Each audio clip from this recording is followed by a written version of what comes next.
ತಮಿಳುನಾಡಿನ ವಿಧಾನಸಭಾ ಚುನಾವಣೆಯಲ್ಲಿ ದಳಪತಿ ವಿಜಯ್ ಅವರ ತಮಿಳಿಗ ವೆಟ್ರಿ ಕಳಗಂ ಟಿವಿಕೆ ಪಕ್ಷದ ಐತಿಹಾಸಿಕ ಜಯದೊಂದಿಗೆ ಕಾಂಗ್ರೆಸ್ ಮತ್ತಿತರ ಮಿತ್ರ ಪಕ್ಷಗಳ ಬೆಂಬಲದೊಂದಿಗೆ ನಟ ರಾಜಕಾರಣಿ ಸಿ ಜೋಸೆಫ್ ವಿಜಯ್ ಅವರು ಮೇ 10ರಂದು ಭಾನುವಾರ ತಮಿಳುನಾಡಿನ ಮುಖ್ಯಮಂತ್ರಿಯಾಗಿ ಅಧಿಕಾರ ಸ್ವೀಕರಿಸಿದ್ದು, ಈ ಐತಿಹಾಸಿಕ ಕ್ಷಣವೊಂದ ಸಿದ್ದಾಪುರದಲ್ಲೂ ಅವರ ಅಭಿಮಾನಿಗಳು ಪಟಾಕಿ ಸಿಡಿಸಿ ಸಿಹಿ ಹಂಚಿ ಸಂಭ್ರಮಿಸಿದ್ದಾರೆ.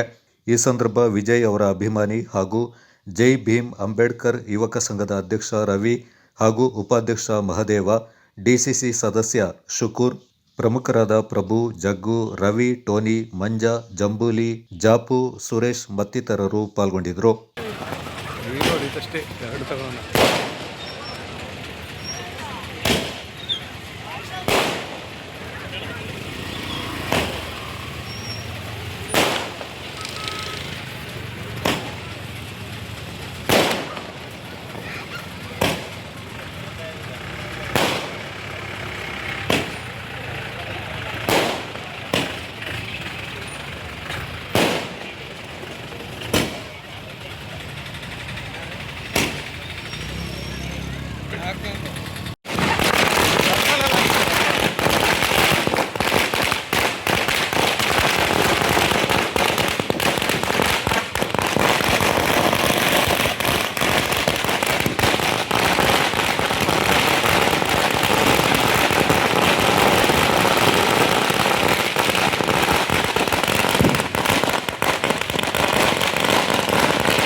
ವಿಜಯ್ಗೆ ದಳಪತಿ ವಿಜಯ್ಗೆ ಸಿಎಂ ಜೋಸೆಫ್ ವಿಜಯ್ಗೆ ಸಿಎಂ ಜೋಸೆಫ್ ವಿಜಯ್ಗೆ. Kodagu channel news, Khaleel, Siddapura.